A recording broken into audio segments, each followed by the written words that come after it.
On average, we pass between 50 to 100 people a day.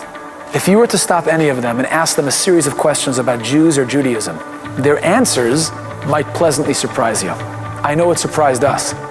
We stopped hundreds of strangers in the busiest streets of London, New York, and LA. And the first question we asked them was, with a world population of almost 8 billion people, how many Jews do you think there are in the world? How many Jews are there in the world? That's an interesting question. 100 million. I would say a lot. A lot. Definitely a lot. I think there's around 1 billion Jews in the world, probably. I'd say there's around 600 million. Yeah.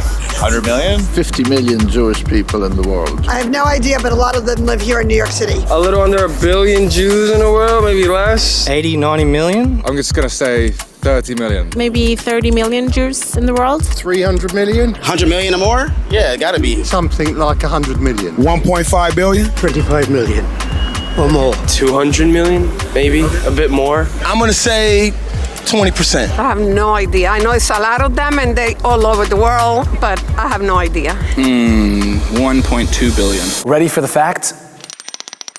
We are approximately 15 million Jews worldwide, which means we are 0.2% of the world population. We are practically zero. And yet, the world perception of us is that we are much larger in numbers than we really are. I believe in order to answer this question, we have to turn the pages back all the way to the beginning of our story, when Hashem spoke for the very first time to Avraham Avinu. And he said 2 words, Va'agadlo shemecha. I'll enlarge your name. I'll make your name so great that you'll be recognized nationally and internationally worldwide. You know why? So that the nivrachu b'cha kol mishpachos ha'adama, so that the nations of the world will bless themselves to be like you. Hashem promised us international recognition so that we can accomplish our mission and be a model and example and a blessing to the world. In this film, you'll meet Yidden who have done just that. Yidden who have been a model, a blessing to others. Yidden who have earned the respect of the world and its leaders by proudly walking in Hashem's ways. Their stories will remind us of our mission, and their example will inspire us to do what we can to be a light unto the nations.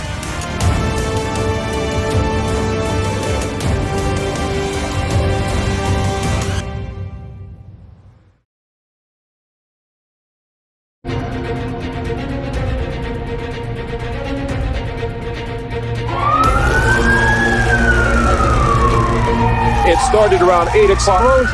Boomed into the night. Spectacular general. Still burning. You can still see the orange glow. There's just no way to quantify this.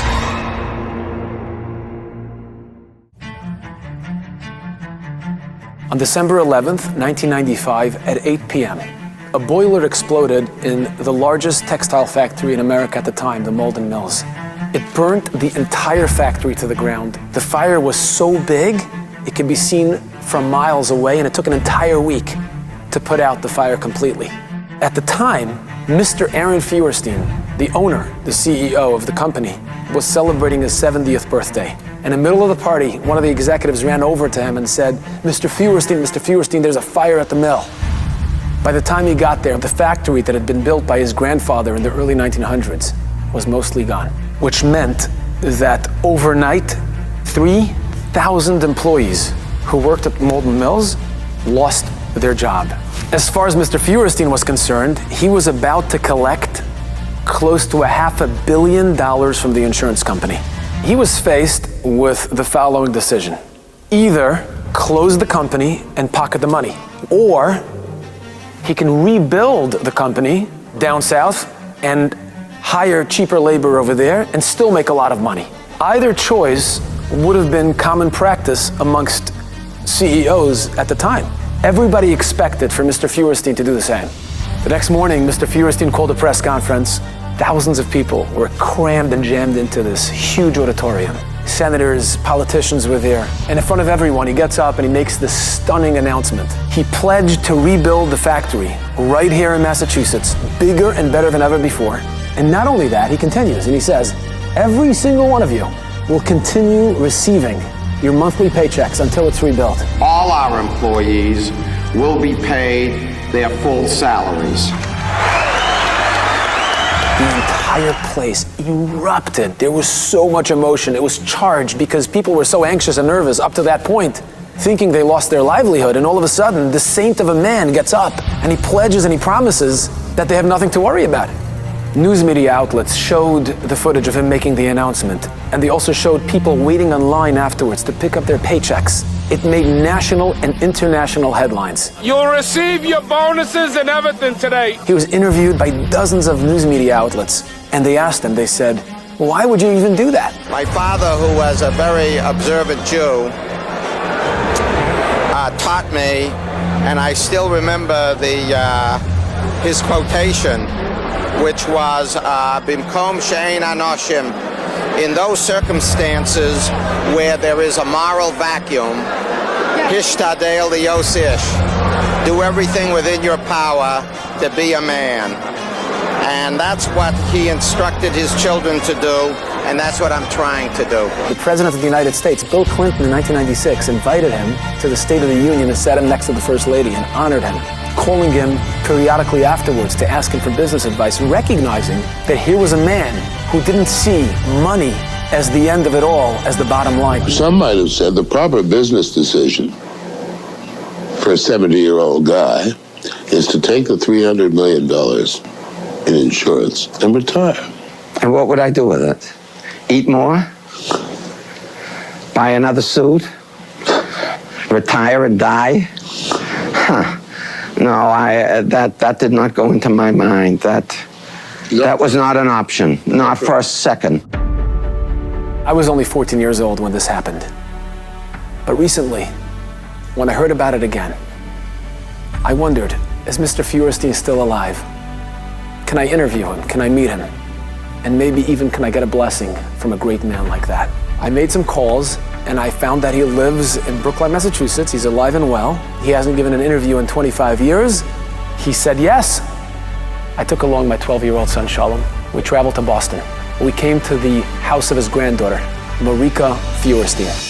He lives with his granddaughter, 95. Not a young man anymore, but completely healthy and completely with it.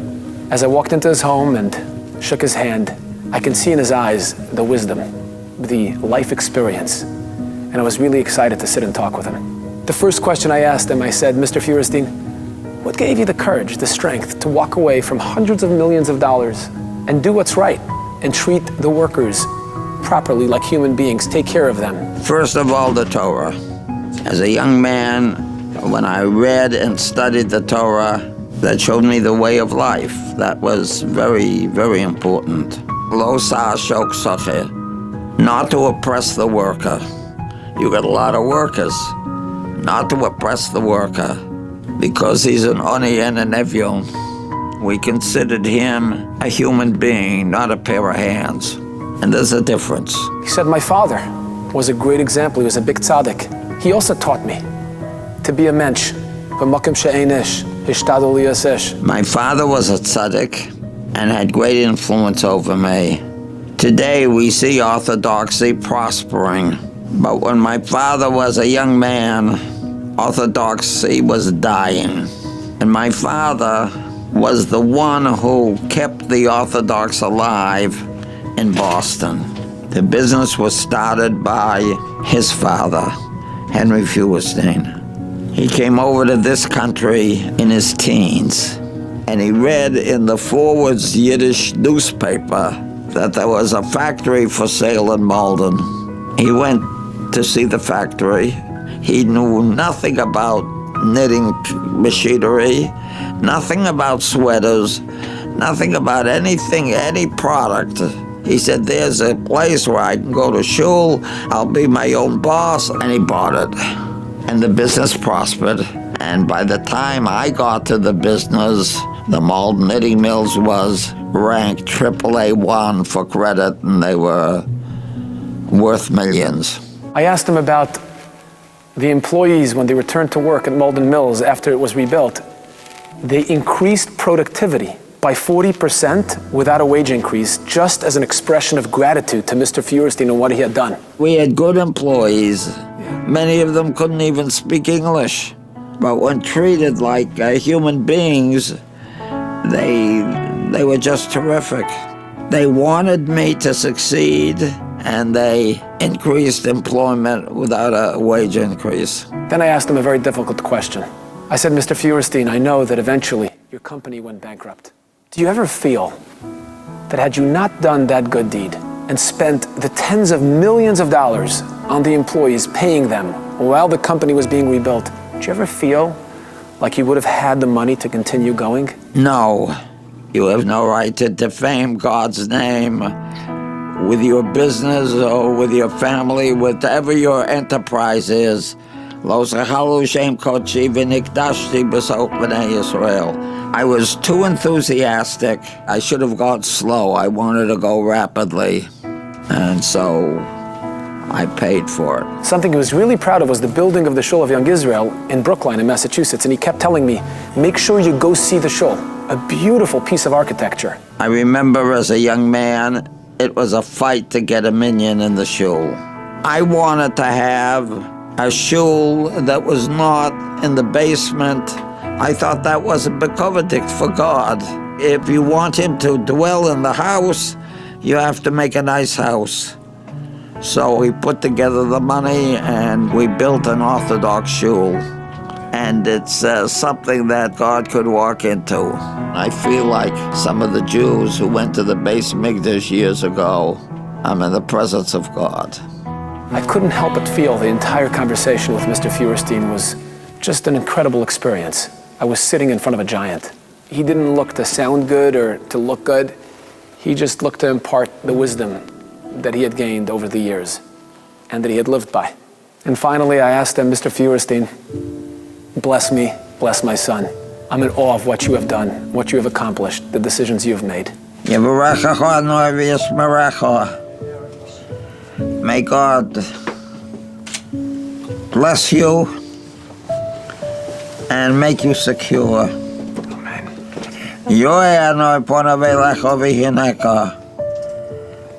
May God see you through security intellectually, most important.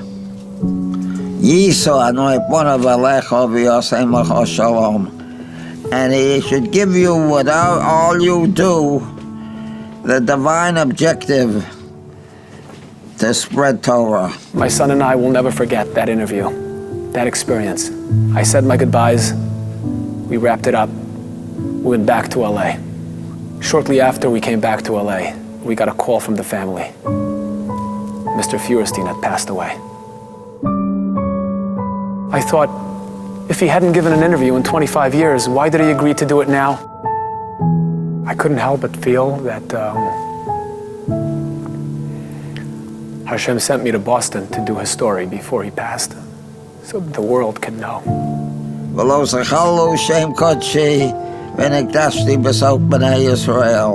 I always kept in my mind that I should make it a Kiddush Hashem and not a Chillul